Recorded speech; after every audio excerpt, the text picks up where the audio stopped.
जय गुरुदेव। आप सभी साधकों का मैं एक बार फिर से अपने YouTube चैनल सिद्धाश्रम मार्ग पर स्वागत करता हूं। और आज जिस विषय को लेकर आया हूं, जिस पर हम चर्चा करेंगे, वह बहुत ही महत्वपूर्ण है।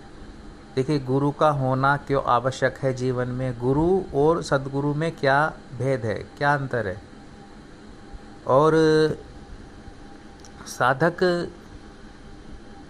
गुरु के मार्गदर्शन में रहता हुआ क्या वह सद्गुरु को प्राप्त कर सकता है। फिर क्या उसे सद्गुरु से दीक्षा लेकर के आगे का रास्ता जो है वह तय करना चाहिए, साधना का आगे बढ़ना चाहिए। तो इन्हीं विषय को लेकर आज मैं चर्चा करूंगा, क्योंकि कई साधकों के ये प्रश्न आते रहते हैं मेरे पास में। और मैंने सोचा कि एक वीडियो बनाकर ही मैं इन बातों का थोड़ा सा विश्लेषण करके साधकों के समक्ष रखता हूँ। हो सकता है कि वे समझेंगे मेरी बात को। अब देखिए, क्या होता है कि मान लीजिए किसी साधक के गुरु हैं और वह भक्ति भाव से कुछ साधनाएं मंत्र जप करता है, जितने गुरु सक्षम होते हैं।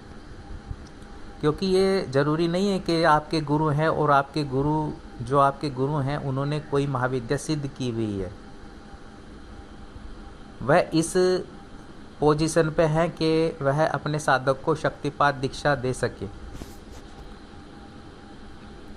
अगर वह साधक कोई महाविद्या साधना करना चाहता है, मान लीजिए, और आपके कोई गुरु हैं और वह सक्षम इस लायक इस तरह से नहीं है कि वह आपको शक्तिपात दे। शक्तिपात वही गुरु नहीं दे पाते, शक्तिपात देते हैं सद्गुरु। गुरु और सद्गुरु में भेद यही होता है। गुरु एक मार्गदर्शक की तरह होते हैं आपके जीवन में।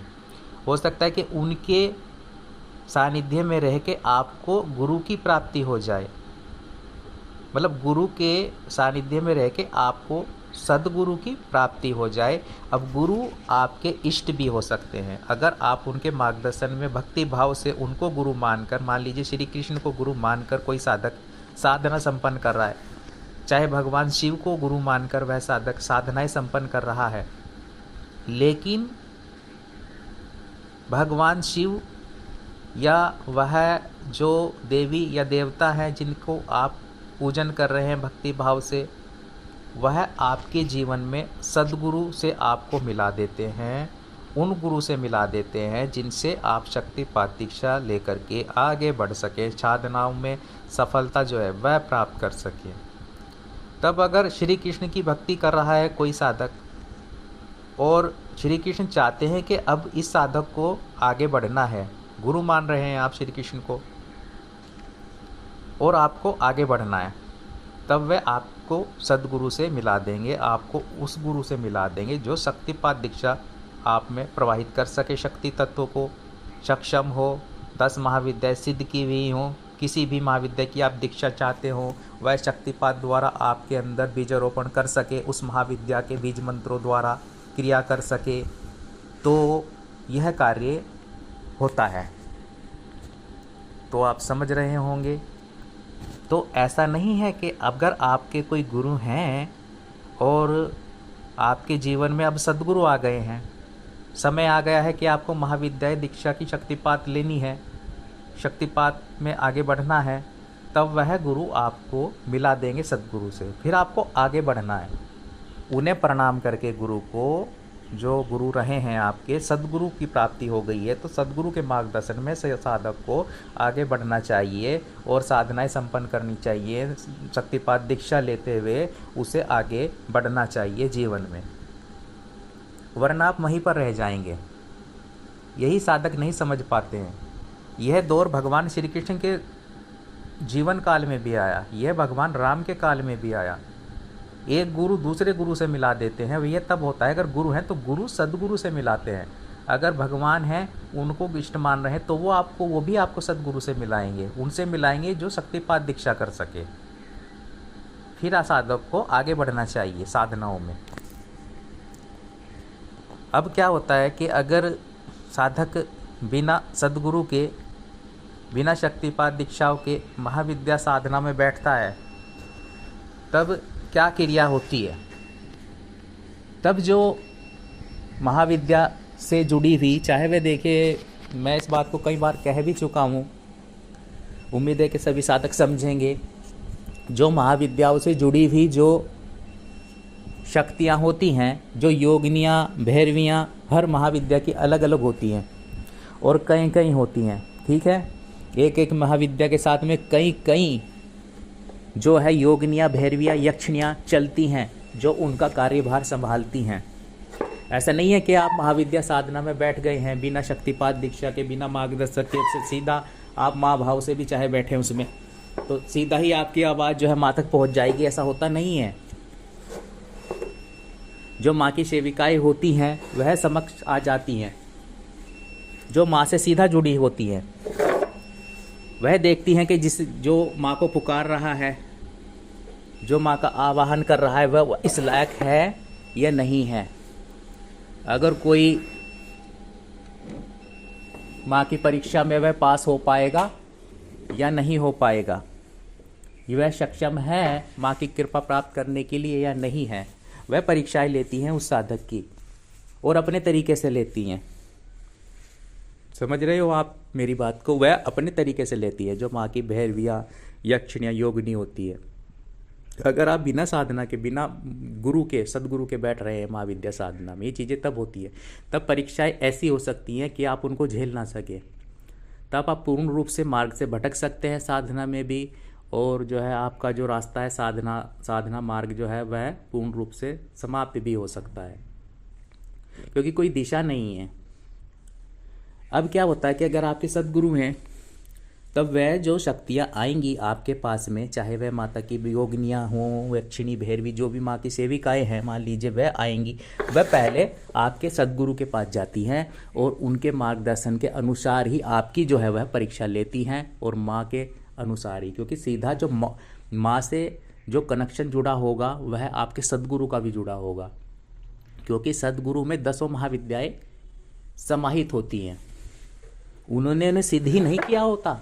जो सदगुरु होते हैं उनके शरीर में ही 10 महाविद्याएं समाहित हैं, समस्त देवी देवता समाहित होते हैं। तो ऐसे गुरु होना, सदगुरु होना आवश्यक होता है, फिर आपका हित नहीं हो सकता। फिर वे जो परीक्षाएं लेंगी भी वह शक्तियाँ वह आपका अहित नहीं कर सकती, और वह जो है सीधा आपका कांटेक्ट गुरु सदगुरु जो होते हैं वह महाविद्या से करा देते हैं। फिर जब आप मंत्र जप करेंगे तो वो सीधा सीधा माँ तक जाएगा, माँ तक आपकी आवाज़ जाएगी और बीच में कोई भी रुकावट नहीं होगी। इसलिए आपकी जो सफलता है वह बढ़ जाएगी। इसलिए साधक को सदगुरु होना साधक के जीवन में ज़रूरी होता है। ख़ास तौर से जो है महाविद्या साधनाओं में जो है बहुत ही आवश्यक हो जाता है सदगुरु से जुड़ना। इसीलिए साधक अन्य जो उग्र साधनाएं हैं उन्हें भी करने से पहले निश्चित होकर के उन साधनाओं में बैठ सकता है वह, क्योंकि उसके पास जो है उसे पता होता है पावर हाउस की तरह एक सदगुरु है।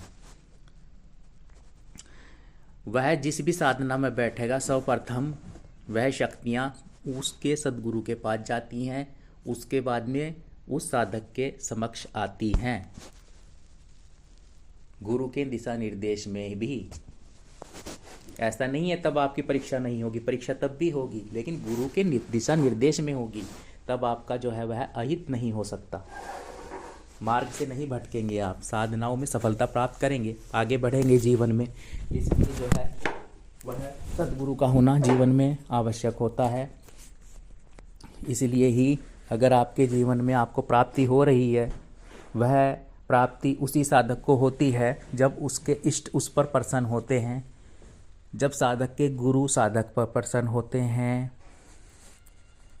है ना, तभी सद्गुरु की प्राप्ति उस साधक को होती है और वह साधक जो है आगे बढ़ सकता है जीवन में, साधनाओं में वह सही मार्ग पर चलता हुआ सफलता प्राप्त करता है। तो ये विषय हो गया गुरु और सद्गुरु में क्या अंतर होता है। इसलिए सद्गुरु का होना आवश्यक होता है जीवन में। अगर मिल रहे हैं आपको तो आप प्राप्त कर लें, आगे बढ़ें, अपने गुरु को प्रणाम करके सद्गुरु के मार्ग पर आगे बढ़ जाएं। तो अब दूसरा विषय ले लेता हूँ। इसी विषय में एक और बात है, वह है प्रत्यक्षीकरण से जुड़ी हुई। क्योंकि मैं कई बार इसे डाल भी चुका हूँ, पोस्ट के माध्यम से भी मैं यह साधकों का समझाने की कोशिश करता हूँ कि क्या होता है प्रत्यक्षीकरण में। देखिए, अगर कोई साधक प्रत्यक्षीकरण से जोड़कर देखता है अपनी सफलता को, तो ये सही नहीं है, उचित नहीं होता है। कारण क्या होता है, देखिए, अगर कोई साधक अप्सरा साधना करता है या कोई अन्य साधना करता है जिसमें प्रत्यक्षीकरण से जुड़ी हुई हो, जिसमें यह हो कि इतने दिन में यह साधना प्रत्यक्ष हो जाएगी। अब अगर किसी कारण से उसने अप्सरा साधना संपन्न कर ली है और किसी कारण से जो है वह शक्ति सामने नहीं आई है साधक के, मान लीजिए प्रत्यक्षीकरण नहीं हुआ लास्ट में जा कर के, लेकिन वह साधना साधक ने कोई गलती की नहीं है और सफल हुई है उसकी साधना और पूर्ण की है उसने साधना जो है, तब साधक को आगे बढ़ना चाहिए। आगे बढ़ने का तात्पर्य उसे मन में ये भाव नहीं रखना चाहिए साधक को कि मेरी साधना असफल हो गई है या फिर पूर्ण नहीं हो पाई है। तो ऐसे भाव जो है वो मन में नहीं लाने चाहिए, क्योंकि एक निश्चित समय होता है। आपने तो साधना कर ली है, अब आपने साधना करी है तो संकल्प लेके करी है, चाहे वह अप्सरा साधना वह क्यों नहीं प्रत्यक्ष हुई, क्योंकि आपने तो संकल्प लिया है, साधना में कोई कमी नहीं रखी है, नियम कायदे सारे निभाए हैं। लेकिन क्या होता है कि कभी कभी साधक का जो है ऊर्जा लेवल कम होता है और वह सही समय का जो है चुनाव करती है वह शक्ति, वह अप्सरा साधक के समक्ष आने के लिए प्रत्यक्ष। अब साधना आपने पूरी कर ली है, लेकिन वह आपके साथ जुड़ चुकी होती है, शक्ति सूक्ष्म रूप से वह आपके साथ में जुड़ चुकी होती है। केवल कमी क्या रह जाती है कि साधनाओं में ऊर्जा आप अपनी बढ़ा लें। ऊर्जा आपको बढ़ा लेनी है। अब ऊर्जा कैसे बढ़ेगी, अन्य साधनाओं में आपकी ऊर्जा बढ़ेगी, गुरु मंत्र से आपकी ऊर्जा बढ़ेगी, अन्य महाविद्या साधना करें उनसे आपकी मंत्र ऊर्जा बढ़ेगी। तो एक समय होता है जब वह अप्सरा आपके समक्ष आ जाती है, वह शक्ति आपके साथ जुड़ जाती है, प्रत्यक्ष भी हो जाएगी, बशर्ते अपने आप अपनी साधना पूर्ण कर ली हो और खंडित ना हुई हो साधक की साधना, तब वह उसे सफल ही माने, उसे वह अधूरा या खंडित ना माने या निराशा के भाव मन में ना रखे। अगर किसी कारण से नहीं होता है प्रत्यक्षीकरण साधना में, अप्सरा या कोई अन्य साधना में, तो निराश होने की आवश्यकता नहीं होती है। आपको तो सही साधना करनी है, सही सामग्री से करनी है, मार्गदर्शन में करनी है, गुरु दीक्षा लेते हुए करनी, संपन्न करनी है, कोई कमी रखनी नहीं है अपनी तरफ से, फिर वह जुड़ती ही है शक्ति आपके साथ में। ये समझ लीजिए आपकी साधना सफल हो जाती है और अपने टाइम पे प्रत्यक्षीकरण भी हो जाएगा, लेकिन अन्य साधनाओं में साधक आगे बढ़े। तो ये चीज़ें होती हैं, शक्तियाँ साथ छोड़ती नहीं हैं। आपका इस जन्म में नहीं, ये जो आपका अगला जन्म होगा उसमें भी वह आपके साथ होंगी, जो इस जन्म में आपने साधना सिद्ध की हुई है या कर ली है। सिद्ध होने से तात्पर्य है साधनाएं पूर्ण की हैं। तो ये साधक को जान लेना अति आवश्यक होता है। साधनाओं में जो निराशा भाव उत्पन्न हो जाता है उनके मन में, वही उनको वह साधनाओं में पीछे कर देता है, ऊर्जा वहीं से कम होना शुरू हो जाती है साधक की। वरना ऐसा होना चाहिए कि एक साधना जो है साधक ने जो है संपन्न की है, फिर दूसरी साधना स्टार्ट कर दे। अगर प्रत्यक्षीकरण नहीं होता है तो ये ज़्यादा जोर देने की आवश्यकता नहीं है उस शक्ति को कि प्रत्यक्ष ही करना है। प्रत्यक्षीकरण फिर आप अन्य साधनाओं में आगे बढ़े, ऊर्जा बढ़ा लें कि वह आपके समक्ष आए, वह शक्ति जिसकी आपने साधना की है, फिर वह स्वयं ही आएगी, फिर वह जल्दी जुड़ जाएगी, आपसे कनेक्ट हो जाएगी, अपने आप हो जाएगी। तो ये चीज़ें साधक को जो है समझना बहुत आवश्यक होता है। तो यही थोड़े विषय थे जिन पे थोड़ा चर्चा करना चाहता था मैं, और उम्मीद है कि आप मेरी बात को समझे होंगे और वीडियो जो है ज़्यादा बड़ा ना हो, इसीलिए जय गुरुदेव। आज की जानकारी यहीं तक। जय निखिलेश्वर जी महाराज।